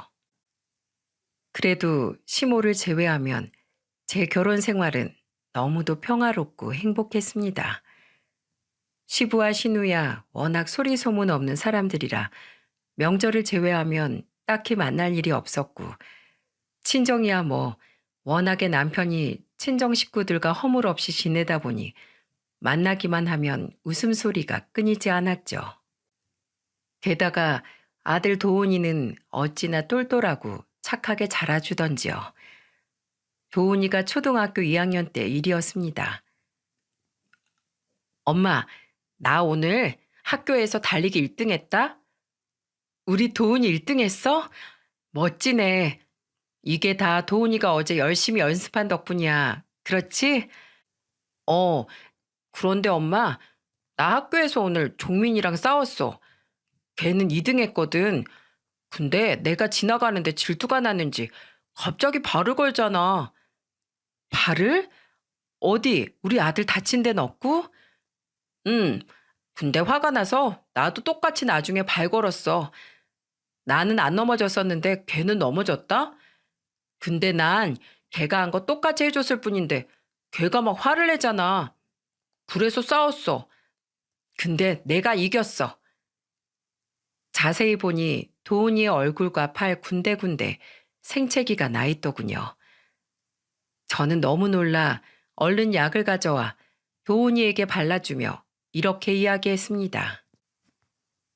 도훈아, 나중에 말로 싸우더라도 네 의견을 조목조목 이야기해줘야지. 친구한테 똑같이 발을 걸면 안 돼. 뭐가 됐던 간에 아프게 하는 건 나쁜 거야. 근데 할머니가 그랬는걸? 누가 나한테 못되게 하면 2배로 돌려주라고. 그래야 앞으로 나한테 절대 못되게 안 군다고. 만약 시모 말대로 제가 학창 시절에 그들에게 똑같이 했다면 저는 그때 덜 괴로웠을까요? 아니요. 전 그렇게 생각하지 않습니다. 오히려 더 심한 보복으로 돌아왔겠죠. 도나, 한 번 시작된 싸움은 누군가가 끝내기 전까진 절대 끝나지 않는 거야. 더 큰 화만 불러올 뿐이지. 오늘도 봐봐. 도훈이가 똑같이 했더니 종민이가 도훈이한테 달려들었다며. 더 크게 다칠 뻔한 거잖아. 그러네. 거봐.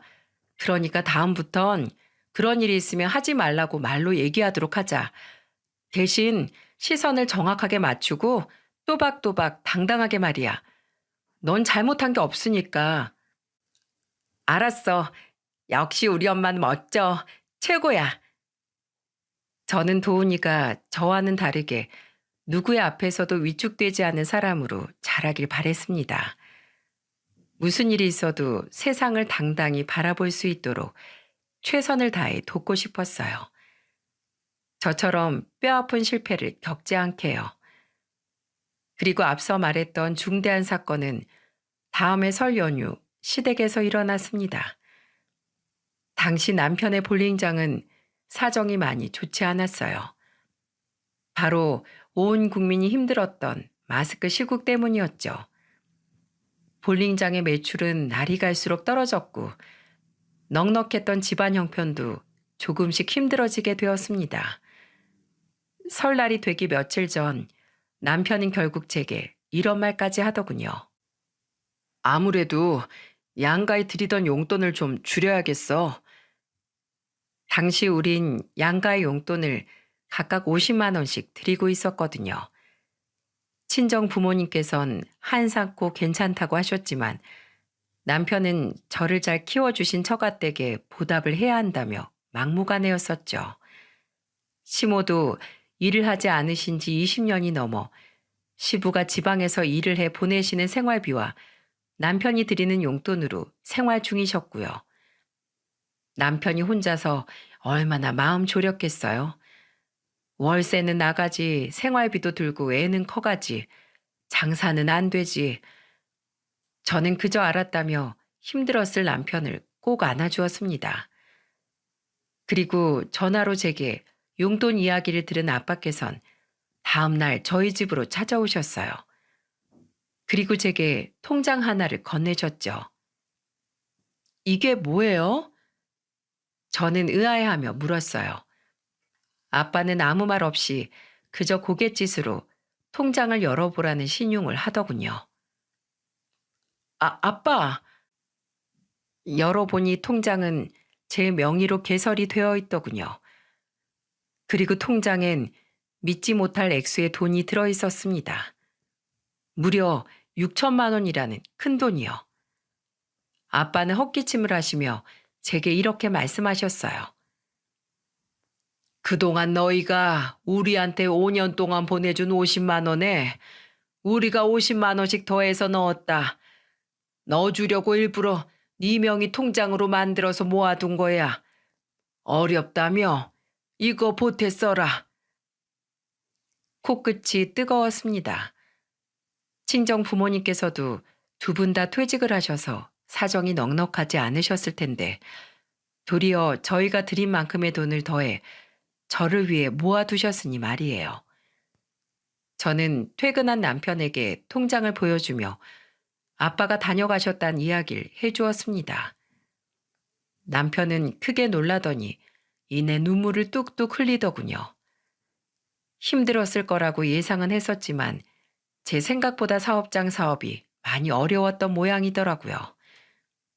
그리고 남편은 친정 아빠에게 전화를 걸어 감사하다는 인사를 이렇게 하지 뭐예요? 코까지 훌쩍이면서요. 아니, 장인어른, 이렇게 사람 울게 만들기 있으세요? 이러면 제가 죄송해서 어떡합니까? 예? 안 받긴요. 잘 쓰겠습니다. 감사합니다. 사랑합니다. 휴대폰 너머로 아빠의 너털 웃음소리가 들리더군요. 그렇게 남편은 당장 급한 대출금을 먼저 갚을 수 있게 되었다며 기뻐했습니다. 하지만 언제 이 시국이 풀릴지 알 수 없는 일이라 가게 사정이 불안한 건 마찬가지였죠. 그래서 우린 예정대로 시모의 용돈을 줄이기로 결정했어요. 그리고 대망의 설 전날이 되었어요. 신우와 함께 주방에서 음식을 하고 있는데 거실에서 큰 소리가 들렸습니다. 바로 시모의 목소리였어요. 뭐? 20만 원? 그럼 나 뭐 먹고 사냐? 아마 남편이 시모에게 용돈 이야기를 한 것 같더라고요. 남편은 그런 시모의 말에 차분히 사정을 설명하더군요. 요새 시국 때문에 볼링장에 사람이 너무 없어. 이해 좀 해줘, 엄마. 시모는 뭐라고 구시렁대는 것 같았지만 그 뒤로 더 이상 큰 소리가 오가지 않는 걸 봐서 남편에게 더 이상 아무 말도 못한 것 같았습니다. 아들이 사정이 그렇게 어렵다는데 거기다 대고 뭐라고 하겠어요? 사실 시부의 벌이로도 두 분 먹고 살기가 그렇게 어렵진 않았거든요. 그런데 워낙 시모께서 홈쇼핑만 보면 이것저것 사들인 탓에 항상 생활비가 모자랐던 거고요. 저는 어쨌든 이야기가 남편 선에서 잘 마무리된 것 같아 다행이라고 생각했습니다. 그리고 그날 저녁상을 차릴 때였어요. 시댁에 음식을 모두 차려놓고 바닥에 앉아 밥을 푸고 있는데 시모가 제 곁으로 가까이 다가와서 이렇게 속삭이더군요. 야, 도우너미야. 네가 가서 도우내비 좀 설득해봐라. 내가 고작 20만 원 가지고 어떻게 사니? 저는 속으로 한숨을 쉬었어요. 그럼 그렇지. 아까 남편 앞이라 그냥 넘어갔던 거지. 시모는 용돈 이야기를 받아들일 생각이 전혀 없었더군요. 그러니까 남편에게 들리지 않게 저를 잡기 시작한 거죠. 저는 시모에게 말대답할 생각에 두려움이 밀려왔지만 이번엔 확실하게 거절해야 했습니다. 너무 힘들어하는 남편의 눈물을 보고야 말았으니까요. 어머님, 죄송해요. 그이가 너무 힘들어해서요. 시국이 풀릴 때까지만 당분간만 좀 참아주시면 안 될까요? 아니, 돈이 없으면 너 먹는 거 입는 거 좀 줄이면 될 거 아니야? 집에만 틀어박혀서 네가 내 아들 등골 빼먹을 여유는 있으면서 이 시엠이 도와줄 돈은 없다 이거야? 어머님, 등골을 빼먹긴요. 저도 열심히 도운 아빠 내조하고 있어요. 인건비 줄여주려고 주말엔 나가서 카운터도 보고요. 사실 어머님, 홈쇼핑 물건 몇 번만 참으셔도 그 정도 돈은 아끼실 수 있잖아요. 저는 모기 같은 목소리로 시모에게 말했어요. 심장이 두근거렸죠. 시모의 폭언에 자신 없게나마 처음으로 해보는 말대답이었거든요. 그리고 시모의 얼굴을 보는데 저는 정말 그대로 심장이 멈춰버리는 줄 알았습니다. 시모의 표정은 그 어떤 때보다도 살벌하게 굳어 있었어요. 그리고 이어진 시모의 말에 저는 그만 겁을 먹고 말았죠. 뭐야? 인연이 보자 보자 했더니 누굴 거지로 보나? 너 지금 누구한테 그따위 망발을 하는 거야? 다 필요해서 사는 거지.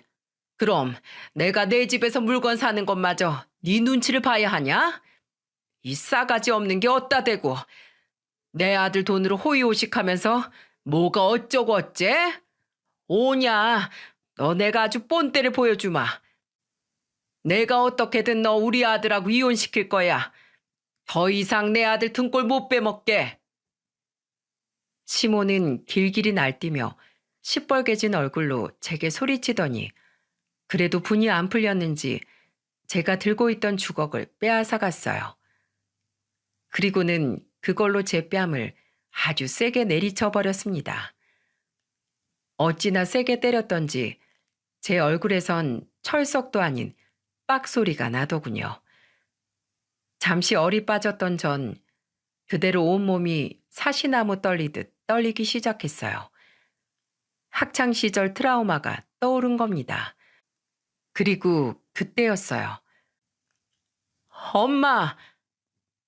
아들 도훈이가 큰 소리에 놀라 제게 달려왔습니다. 거실에 있던 시부와 신우, 그리고 남편도 무슨 일인가 싶어 주방으로 모두 달려왔더군요. 여보, 괜찮아?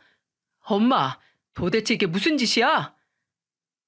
그리고 잔뜩 화가 난 남편이 소리를 지르는데 갑작스럽게 도훈이가 제 앞을 막아서더군요. 이후 이어진 도훈이의 행동에 화를 내던 남편과 시댁 식구 모두 그 자리에 얼어붙고 말았어요. 오히려 트라우마에 갇혀 벌벌 떨고 있던 제 정신이 번쩍 돌아왔죠. 도훈아! 바로 도훈이가 제 앞에 앉아있던 시모의 뺨을 철썩 갈겨버린 겁니다. 그것도 2대나 말이죠. 도훈아, 네가 어떻게... 시모는 어안이 벙벙한 표정으로 도훈이의 작은 손에 맞은 뺨을 감싸준 채 떨리는 음성으로 묻더군요. 너무 당황해 화조차 나지 않는 것 같았어요. 그럴 만도 하죠. 자기가 그렇게 예뻐해 맞이 않던 10살짜리 손주가 자신의 뺨을 내려쳤으니까요. 도훈이는 그런 시모에게 또박또박 제 할 말을 하더군요. 할머니, 왜 우리 엄마 때려? 때리는 거 나쁜 거라고 우리 엄마가 그랬는데 왜 그 나쁜 짓을 우리 엄마한테 해? 너 아무리 그래도 어떻게 네가 날 때릴 수가 있어? 할머니가 그랬잖아. 눈에는 눈, 이에는 이라고. 2배로 갚아주라며. 그래서 나 2대 때린 건데? 우리 엄마가 할머니보다 날 2배, 3번 더 예뻐하니까 나한텐 할머니보다 엄마가 2배, 3배는 더 소중해. 그러니까 우리 엄마 괴롭히지 마. 저는 혹시 시모가 도훈이한테 무슨 해를 끼칠까 싶어 얼른 도훈이를 껴안았습니다. 시모는 도훈이의 말에 점점 표정이 일그러지더니 이내 눈물을 뚝뚝 흘리기 시작하더군요. 아이고, 내가 인생을 헛살았지. 헛살았어. 다 늙어서 손주한테 뺨이나 맞고 살고. 아휴, 자식 놈은 여자의 눈이 멀어 지 엄마 생활비도 안 주고. 그러자 그동안 시모가 어떤 말을 하든 말든 항상 방관하던 시부가 처음으로 큰 소리로 시모에게 호통을 치더군요. 조용히 해. 여편 내가 창피한 줄도 모르고 사람이 무식하면 착하기라도 해야지. 어떻게 사람이 해가 갈수록 못돼지는 거야? 내가 왜 지방에서 1달이든 2달이든 집에도 안 오고 거기 있는 줄 알아? 당신 꼴 보기 싫어서야. 그 악독한 말들 온몸으로 받아내기 싫어서. 그런데 이젠 하다하다 며느리한테 손찌검까지 해? 고작 용돈 30만 원 줄였다고? 당신 왜 나한테만 그래? 내가 뭘 그렇게 잘못했다고. 그럼 돈이라도 많이 벌어다 주던가. 돈도 못 벌면서 꼴랑 생활비 조금 보낸다고 유세 떠는 거야? 시부는 허참 하고 코웃음을 치더니 이내 시모에게 폭탄 발언을 내뱉었습니다. 당신 저번 달에 홈쇼핑으로 사들인 것만 좋기 100만 원이 넘어가. 내가 모를 줄 알아? 나가서 돈 벌 생각은 눈꼽만큼도 안 하면서 그저 사치만 부릴 줄 알지? 저 거실에 잔뜩 쌓여있는 물건 꼬라지들 좀 봐. 어떤 건 아예 뜯지도 않았네. 그런데 누가 누구 등골을 빼먹어? 나랑 자식 등골 빼먹는 건 당신이야. 이 거머리 같은 여편네야. 난 더 이상 당신하고는 정이 떨어져서 못 살겠어. 이혼해. 이혼? 내가 혼자 쓸쓸해서 물건 몇 개 좀 사드릴 수도 있지. 이깟 일로 이혼? 시모는 아직도 상황 파악이 안 되는지 시부에게 바락바락 악을 써대더군요. 신우는 그런 두 사람의 옆에서 고개를 절레절레 흔들며 저를 살피러 곁으로 다가왔고요. 도훈아, 잠깐만. 고모가 너희 엄마 얼굴 좀 볼게. 아휴, 많이도 부었네. 오빠, 세연이 얼른 병원 데리고 가. 연휴라서 응급실로 가야겠다. 남편은 그제야 정신이 들었는지 제 얼굴을 보고 눈물을 글썽였어요. 연신 미안하다는 말을 하면서요. 도훈이의 손을 잡고 남편과 자리에서 일어나는데 시모는 그 모습을 놓치지 않고 다시 제게 달려들려고 하더군요. 그런 시모를 남편은 거칠게 밀어버렸죠. 시모는 그대로 바닥에 꽈당 넘어져 버렸습니다. 엄마, 대체 왜 이러는 거야? 불만이 있었으면 아까 나한테 얘기를 했으면 될 일이지. 왜 엄만 이 사람한테 가서 화풀이를 하냐고. 엄마 설마 그동안 나 없을 때 계속 도훈 엄마한테 이렇게 못되게 굴었어? 오늘처럼 나 몰래? 아휴, 아니야. 오해다, 애비야. 난 그저 제가 너한테 힘들게 벌어온 돈 흥청망청 쓸까봐 미리 단속한다는 게. 단속은 무슨 단속이야? 그리고 누가 누구 등골을 빼먹어? 누가 누굴 이혼시켜? 이번에 장인어른이 나한테 얼마를 주셨는지 알아? 힘들 때 보태 쓰라고 6천만 원이나 주셨다고. 여태 내가 드린 용돈이랑 장인어른 돈까지 더해서 모아오셨다고. 근데 엄만 뭐야? 도와주지 못할 망정 그깟 용돈 좀 줄인다고 했다고 엄한 며느리를 잡아? 이제 보니까 이혼은 장인 장모님께서 시키게 생겼네. 내가 이혼당해도 할 말이 없겠어. 시모는 제 친정 부모님이 돈을 해줬다는 말에 그제야 입을 꾹 다물더군요. 그렇게 남편과 저 그리고 도훈이는 시댁을 나와 응급실로 향했습니다. 검사를 받아보니 다행히 뼈에 금이 가거나 하진 않았더군요. 속에서 피가 고여 한동안 많이 부어있다가 크게 피멍이 들 거라는 이야기를 듣기는 했지만은요. 그리고 남편과 도훈이는 그런 저를 보며 응급실에서 내내 눈물바람이었습니다.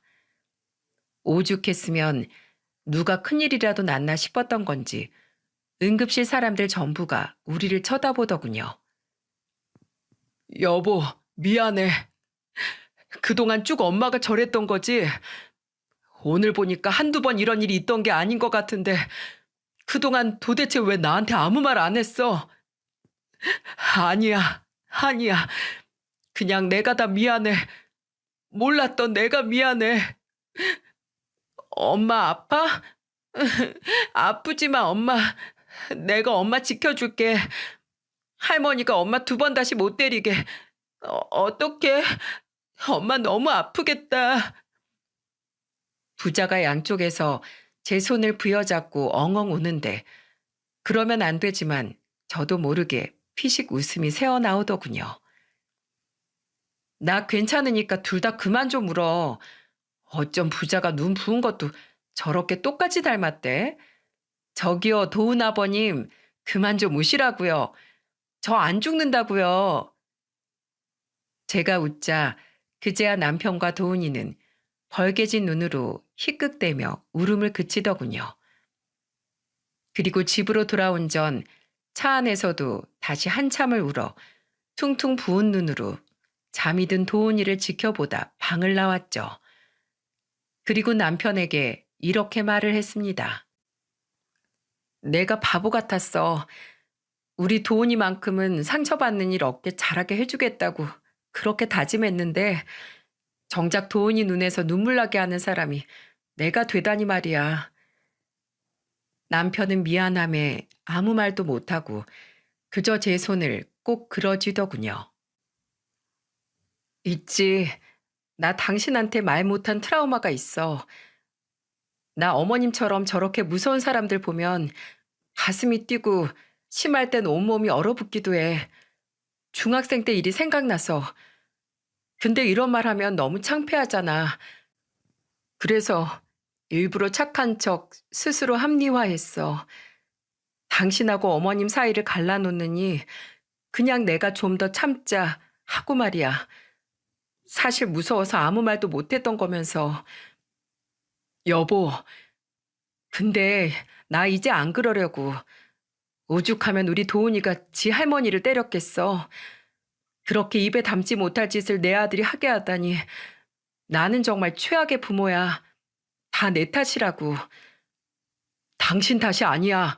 그렇게 이야기하지 마. 아니, 내 탓이야. 그러니까 나 이제 어머님 안 보려고. 당신이 어머님을 보러 가는 건 신경 안 쓸게.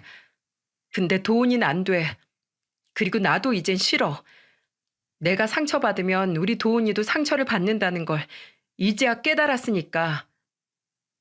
남편은 제 말에 알았다고 대답했습니다. 제 마음 편한 대로 하라고요. 그리고 자기가 평생 갚지 못할 죄를 지었다며 제게 다시금 용서를 빌더군요. 저는 그런 남편을 안아주며 이렇게 말을 했죠. 당신은 이미 내 인생을 한번 구원해준 사람이야.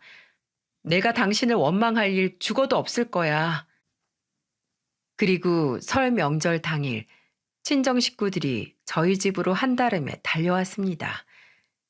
제 얼굴을 보고 너무 놀라실 것 같아 핑계를 대고 내려가지 않으려 했는데 저희 시부가 먼저 제 친정 부모님께 연락을 드렸더군요. 시댁에서 시모가 제게 했던 짓과 그동안의 일을 털어놓으며 100배 사죄를 드린다고요. 놀란 친정 부모님과 결혼하지 않고 친정에서 함께 살던 남동생은 제사고 뭐고 다 던져놓고 저희 집으로 온 거고요. 아이고, 우리 예쁜 딸 얼굴이 이게 뭐야? 아니, 미련한 거사. 왜 그동안 엄마한테 얘기 안 했어? 그런 일들이 있었으면 있었다고 우리한테 얘기를 했어야 할 거 아니야. 또 예전처럼 너 혼자 다 감당하려고 했어? 너 그러면 우리 가슴이 미어지다 못해 찢어지는 거 몰라? 엄마는 제 얼굴을 차마 어루만지지도 못하고 바라만 보며 눈물을 터뜨리셨어요. 아빠는 잔뜩 화가 난 얼굴을 하고 계셨고 남동생은 제 남편의 멱살을 잡더군요. 매영, 내가 매영을 얼마나 믿었는데 어떻게 우리 누나한테 이런 일이 생기게 할 수 있어요? 바보 같은 우리 누나, 또 아무 말도 못하고 당하고만 있었을 생각하면 내가 너무 화가 나서 견딜 수가 없어요. 몰랐다고 하지 마요. 몰랐으면 몰랐던 것까지 전부 매영 잘못이라고요. 미안해, 처남. 죄송합니다. 장인어른, 장모님. 다 제 탓이에요. 저를 차라리 때려주세요. 저도 몰랐던 제가 너무 싫어요. 남편은 친정 식구들 앞에서 무릎을 꿇고 빌더군요. 저는 그런 남편 앞을 막아서며 친정 식구들에게 단호히 고개를 저었습니다. 다들 그만하세요. 도훈이 놀라잖아요. 다들 그제야 제 뒤에 서서 겁먹은 표정을 짓고 있는 도훈이를 바라보더군요. 아무리 당차고 야무진 아이였다고 해도 고작 10살이었습니다. 도훈이는 전날과는 다르게 이 상황이 매우 혼란스러워 보였어요. 외할아버지, 우리 엄마가 다친 거 우리 아빠가 잘못한 거예요? 아빠네 엄마가 우리 엄마 때려서? 제가 아빠 대신 할머니 때려줬어요. 우리 엄마랑 아빠 대신해요. 그러니까 이제 우리 아빠 혼내지 마세요. 네? 외삼촌, 우리 아빠 때리지 마요. 도훈이의 말에 그제야 친정 식구들은 모두 기세가 한풀 꺾이더군요. 시부께서도 도훈이가 시모를 때렸다는 말까진 전하지 않았는지 다들 도훈이의 말에 놀라는 표정이었어요. 결국 아빠는 한숨을 푹 내쉬셨죠. 그래, 현우야, 그만해라. 도훈이 말대로 이게 어디 서서방 잘못이겠니? 엄한 사람 잡지 말거라. 알았으면 서서방이 가만히 있을 사람도 아니고 정말 몰랐겠지. 하지만 아버지, 형네 엄마라도 찾아가서 됐다. 그렇게 아끼던 손주한테 뺨까지 맞았다잖냐. 가서 뭐 때리기라도 하려고? 아서라. 개싸움은 개나 하는 짓이야. 사돈 어른이 어제 전화로 이혼한다고 하시더라. 맨몸으로 쫓겨낼 거라고. 나도 화는 난다만 그만하면 됐다. 대신 현정이 너 다신 그 여자 집엔 얼씬도 말거라. 또 착한 척병 걸려서 시어머니니 뭐니 하면서 찾아가면 그땐 내가 너 다리 몽댕이를 분질러서라도 데려올 거야. 알았어? 서서방 자네도 그만 일어나게. 보는 내가 다 불편하니까. 아빠는 남편의 팔을 잡아 일으켰고 눈물 콧물로 범벅이 된 남편의 얼굴을 옷소매로 아무렇게나 쓱쓱 닦아주셨어요. 덕분에 남편의 얼굴은 더 엉망이 되었고 아직까지 눈물을 흘리고 있던 엄마는 그 모습을 보고 그만 어이없는 웃음을 터뜨리셨죠. 그리고 그 웃음은 천천히 전염되어 엄마에게서 저에게로, 저에게서 아빠에게로, 또 아빠에게서 남동생으로, 마지막엔 어리둥절해 있던 도훈이에게까지 퍼져나갔습니다. 그렇게 우린 말도 많고 탈도 많던 아주 특별한 설날을 보내게 되었지요. 이후 시댁의 근황에 대해선 남편을 통해 간간히 듣게 되었습니다. 시부는 정말로 시모에게 모든 정이 다 떨어지셨는지 이혼을 결정하셨고 절대 이혼 못한다는 시모의 말에 아예 이혼 소송을 걸어버리셨다고 하네요. 별거조차 싫다고요. 같은 호적에 이름이 올라가 있기 싫다면서 말입니다. 남편은 차마 시모와의 인연을 끊지는 못했습니다. 다만 용돈 자체를 끊어버렸어요. 시모에게 경제적인 일말의 도움도 절대 주지 않겠다고 선언하면서요. 2번 다신 저를 볼 생각을 하지 말라고 엄포를 놓았죠.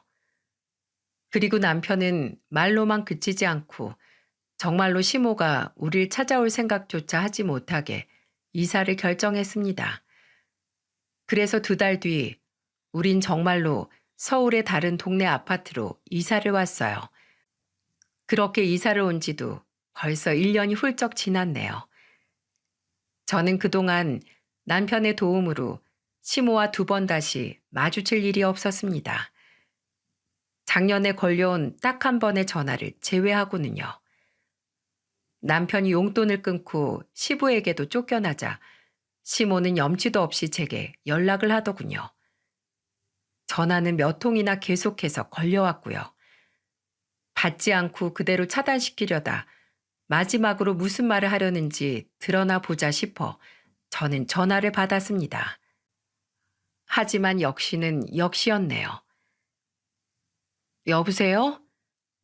야, 너 왜 이렇게 전화를 안 받아? 너까지 나 지금 이혼당했다고 무시하냐? 내가 네 시애비랑 이혼했다고 네 시애미가 아닌 게 되는 줄 알아? 왜 전화하셨어요? 도훈 아빠가 저한테 연락하지 말라고 얘기했다던데. 건방지게 네가 뭔데 내 연락을 받네 만회하는 거야? 시애미가 전화를 걸면 네 하고 즉각 받아야지. 아무튼 저렇게 안 미운 구석이 하나도 없어요. 야, 너 얼른 나한테 돈 좀 붙여라. 무슨 돈이요? 너희 아빠가 너한테 돈 줬다며 6천만 원. 그럼 돈 좀 있을 거 아니야. 나 갈 데 없어서 고시원에 들어와 있다. 여긴 텔레비 좀 보려고 해도 옆방에서 하도 지랄을 해대서 어디 볼 수가 없어.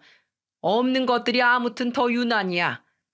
나 월세방이라도 구하게 우선 한 1,000만 원만 붙여봐. 계좌 불러줄 테니까. 싫은데요? 제가 왜요? 뭐? 싫어? 네, 싫어요. 저한테 뭐 돈 맡겨놓으셨어요? 어머님 참 양심도 없으시네요. 저 그때 전치 2주 나왔어요. 아세요? 그렇게 절 때려놓곤 사과 한마디 없으셨으면서 어쩜 이렇게 뻔뻔하세요? 네가 맞을 짓을 했으니까 내가 때렸지. 내가 뭐 힘이 남아 돌아서 그랬냐? 그리고 나도 전치 2주 정도 받았어. 마음의 상처. 2주가 뭐냐? 전치 1년치는 받았다. 이게 다 네가 나한테 대들어서 생긴 일 아니야. 그러니까 네가 다 책임져야지. 아니요.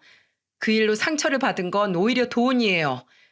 그래서 말인데 어머님, 앞으로 저뿐 아니라 우리 도훈이도 못 보실 거예요. 도훈이도 어머님 보기 싫대요. 저 아프게 한 할머니 세상에서 제일 싫다고요. 저 이제 어머님 목소리 듣기도 싫어요. 자꾸 그날 생각이 나서요. 이제 저한테 2번 다시 전화하지 마세요. 끊을게요. 제가 그대로 전화를 끊으려는데 시모가 다급하게 저를 부르더군요. 야, 끊지 마라. 아유, 왜 그러냐, 현정아. 그러지 말고 일단 돈 1,000만 원, 아니 500만 원이라도 보내봐라. 보증금이 너무 비싸. 내가 돈이 어딨니? 망할 놈의 딸려는 내가 돈 좀 달라니까 싫다더라. 걔는 예전부터 나한테 용돈이고 뭐고 돈 한 푼 쥐어준 적이 한 번도 없어. 썩을 거. 나한테 뭐라는 줄 아냐? 그 입버릇 안 고치면 평생 길바닥에 나 앉아서 살게 될 테니까 정신 좀 차리라더라. 그게 지 낳아준 엄마한테 할 소리니? 아가씨 말 한마디 한마디 틀린 데가 없네요. 어머님, 아가씨 말대로 제발 정신 좀 차리세요. 그럼 저 정말 끊어요. 만나서 더러웠고 다신 만나지 말아요, 우리.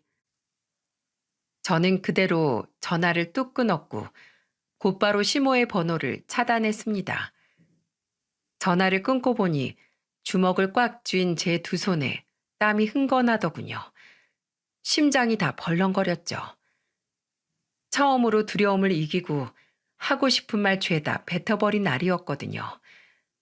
약간의 희열마저 들더라고요. 그날 밤 남편에게 시모에게 전화 왔던 일을 이야기해 주었더니 남편은 그저 잘했다며 제 등을 두드려 주었습니다. 여기까지가 제가 겪었던 제 아픈 상처와 트라우마 극복기였어요. 들으면서 많이 답답하셨죠? 저도 제 자신이 답답했는데 오죽하셨을까요? 하지만 트라우마라는 게 어디 한순간에 그렇게 나아지는 건가요? 그저 오늘 한 발, 또 내일 한 발 천천히 내딛다 보면 언젠가는 지금의 저보다 더 나은 제가 되어 있겠죠. 그럼 세상 모든 피해자분들과 말 못할 트라우마를 가지신 분들 모두 저처럼 조금씩이나마 상처가 아물어지셨으면 하고 바라며 이만 글을 마치겠습니다. 왜냐하면 내일이 노총각이었던 제 남동생이 드디어 장가를 가는 날이거든요. 얼른 자야 내일 얼굴이 붓지 않을 테니까요. 그럼 다들 행복한 하루 보내세요.